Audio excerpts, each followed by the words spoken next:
student will be able to find third proportional, fourth proportional, mean proportional and continued proportional. Bismillahirrahmanirrahim. Assalamu alaikum warahmatullahi wabarakatuh. How are you student? Hope so you all will be fine. Today my lecture is 4 and exercise number 3.3. तो first of all हम revise करेंगे अपना जो हमारा topic था proportion हमने क्या पढ़ा था। Equality of two ratios is called proportion. दो रेशोज़ की जो इक्वालिटी होती है उसको हम क्या कहते हैं, प्रोपोर्शन। ठीक है। If we have 4 quantities A B C and D, अगर हमारे पास 4 क्वांटिटीज़ हैं, then in proportion A ratio B is proportion C ratio D. ठीक है। A ratio B equal to proportion mean equal to C ratio D. We also know that, हमें ये भी पता है कि प्रोडक्ट ऑफ एक्सट्रीम जो है वो इक्वल होता है product of mean. That is A D are extreme values and B C are mean value. So A multiply by D is equal to B multiply by C. ठीक है। अब third proportion में आते हैं। If 3 quantities A B and C are related as, अगर आपकी 3 quantities ऐसे relate करें, A ratio B proportion B ratio C, then C को कहेंगे थर्ड प्रोपोर्शन। ठीक है। और थर्ड प्रोपोर्शन में आपकी 3 क्वांटिटीज़ जो हैं वो क्या होती हैं, रिलेट करती हैं, उसको क्या कहते हैं, थर्ड प्रोपोर्शन। ठीक है। अब इसको फाइंड कैसे किया जाता है थर्ड प्रोपोर्शन को, आपका एक्सरसाइज नंबर 3.3 क्वेश्चन नंबर 1 है, find a third proportional to 6 and 12। और ये क्वेश्चन नंबर हम करेंगे इसका question number 3, that is a square minus B square and a minus b का थर्ड प्रोपोर्शन फाइंड करें। ठीक है। हम कहते हैं let x be third proportional. अगर एक्स थर्ड प्रोपोर्शनल हो then a square minus B square ratio a minus b. अब आपने ए माइनस बी जो सेकंड वैल्यू होगी उसको आपने रिपीट करके लिखना है। ठीक है। प्रोपोर्शन ए माइनस बी हमने कहा था क्वेश्चन में, हमने जो पढ़ा उसमें हमने क्या कहा था कि जो आपकी लास्ट वैल्यू है ये सी, ये थर्ड प्रोपोर्शन है। तो इस केस में हमारा जो एक्स और लास्ट में हमने एक्स को थर्ड प्रोपोर्शन का, इसलिए हम एक्स को लास्ट में लिखेंगे। नेक्स्ट हमें पता है प्रोडक्ट ऑफ एक्सट्रीम जो है वो इक्वल होता है प्रोडक्ट ऑफ मीन। तो एक्सट्रीम आपकी वैल्यू क्या है, A square minus B square into X और A minus B, these are your mean values. ठीक है। तो X into A square minus B square और A minus B into A minus B. ठीक। अब आपने x फाइंड करना है, थर्ड प्रोपोर्शन फाइंड करना है, तो क्या करना है, इसके साथ A square minus B square multiply हो रहा है तो इसको बोथ साइड पे डिवाइड कर दिया। यहाँ से ये कैंसिल आउट हो जाएगा तो इक्वल हो जाएगा A minus B over A square minus B square. We know that A square minus B square is equal to A plus B into A minus B. यहाँ पे A square minus B square की जगह हमने put किया A plus B into A minus B. Minus minus cancel out हो जाएगा, denominator और numerator में A minus B cancel out हो जाएगा और आपका रह जाएगा A minus B divide by A plus B. That is your third proportion. आपने बाकी जो इससे रिलेटेड है वो भी इसी तरह थर्ड प्रोपोर्शन के जो क्वेश्चन है इसी तरह आपने सॉल्व करने हैं। Next one is fourth proportional. ठीक है।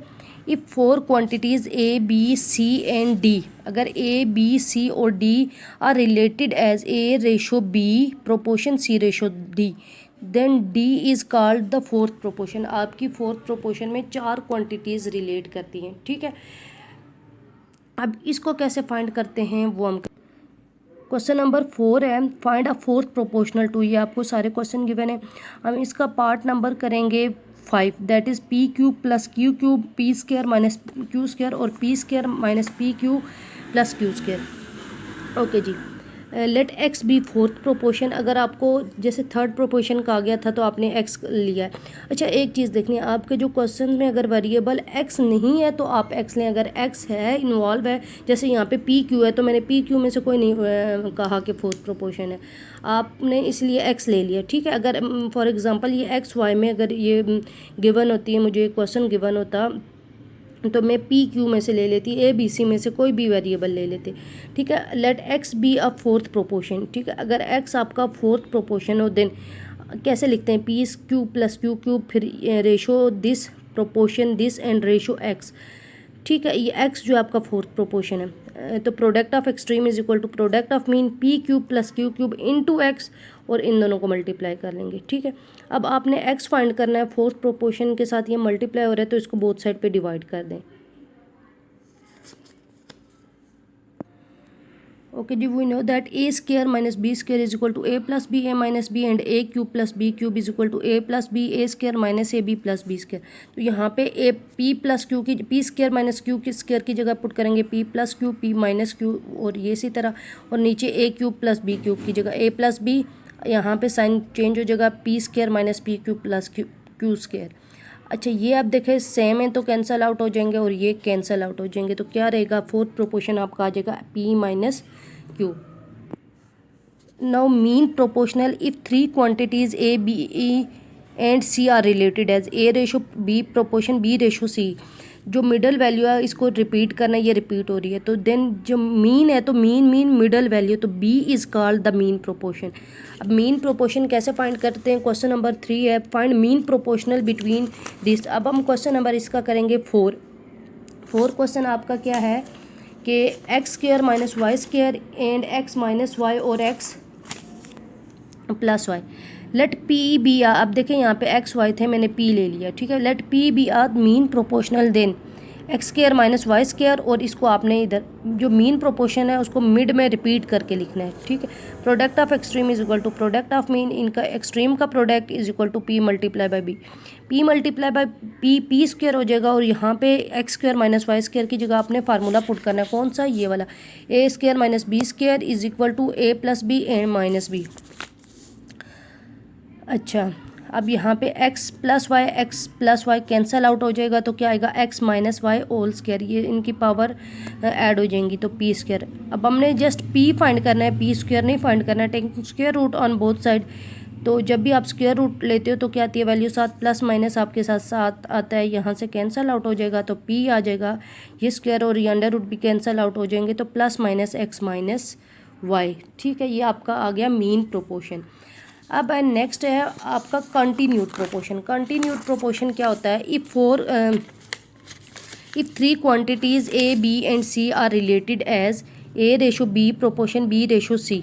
ठीक है, अगर इस तरह कोई 3 क्वांटिटीज़ रिलेट करें वेयर ए जो होती है आपकी फर्स्ट वैल्यू होती है, बी आपकी मीन होती है और सी आपकी थर्ड प्रोपोर्शन हो, then a B and C are called in continued proportion. तो इसको हम कहते हैं ये क्या आपकी कंटिन्यू। क्वेश्चन है कि find the values of the letter involve in the continued proportion. Continued proportion है और इसमें जो वैल्यूज़ इन्वॉल्व हैं उनकी आपने क्या करनी है, वैल्यू फाइंड करनी है। तो कंटिन्यूड प्रोपोर्शन,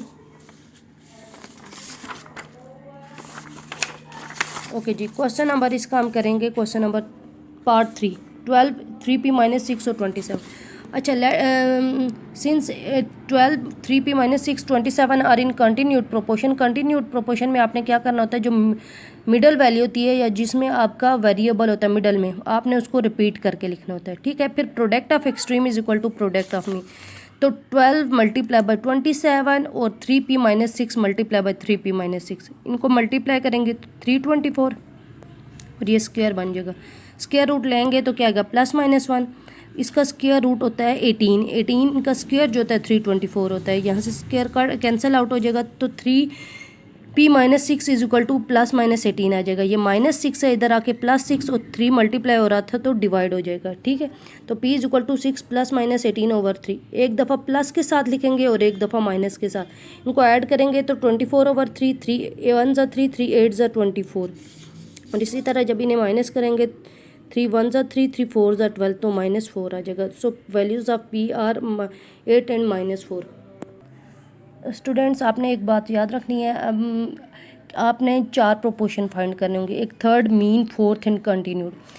थर्ड में भी 2 वैल्यूज़ होती हैं और मीन में भी 2 वैल्यूज़ होती हैं। ठीक है, तो अब आप कैसे जज करोगे कि आपने बच्चे जो है वो कन्फ्यूज होते हैं किस चीज़ में, उनमें की कन्फ्यूजन ये होती है, जब थर्ड प्रोपोर्शन आता है तो वो मीन फाइंड कर लेते हैं, जब मीन होता है वो थर्ड प्रोपोर्शन फाइंड कर लेते हैं। ठीक है, थर्ड प्रोपोर्शन में भी आपको 2 वैल्यूज़ गिवन होती है। फॉर एग्ज़ाम्पल आपको गिवन है 6 और 4, इनका आपने फाइंड करना है थर्ड प्रोपोर्शन। ठीक है, जब आप इनका थर्ड प्रोपोर्शन, और इधर भी देखें 6 और 4 है, 2 वैल्यूज़ ही हैं। अच्छा, जो थर्ड प्रोपोर्शन होता है उसमें आपने ये जो सेकंड वैल्यू होती है इसको डबल करके लिखना होता है, जैसे 6:4। ठीक है, जो थर्ड होती है उसमें आपने ये जो सेकंड वाली वैल्यू होती है इसको रिपीट करके लिखना होता है, और जो आपका थर्ड प्रोपोर्शन होता है वो एंड पे।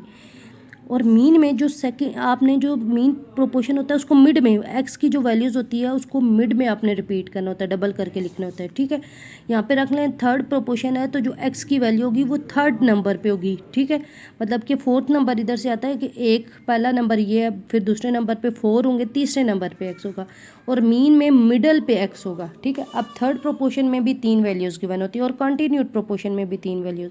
अब यहाँ पे भी हम वैल्यूज़ ले लेते हैं, फिर मैं आपको लिखना बताऊंगी, क्योंकि यहाँ से आगे प्रोडक्ट ऑफ एक्सट्रीम और प्रोडक्ट ऑफ मीन इजी। सिर्फ ये चीज़ जज करना जो होता है वो मुश्किल होता है कि क्या करें, मिड में वैल्यूज़ रिपीट करें या एंड पे। और जो फोर्थ है और कंटिन्यूड ये इजी है, देखें इसमें भी 3 वैल्यूज़ होंगी, उसमें भी 3, और इनके एंड पे ही आपने एक्स लिखना होगा, और इनके जो फोर्थ है उसके एंड पे ही आपने फोर्थ प्रोपोर्शन लिखना होगा, जैसे 2:4 प्रोपोर्शन 6:x।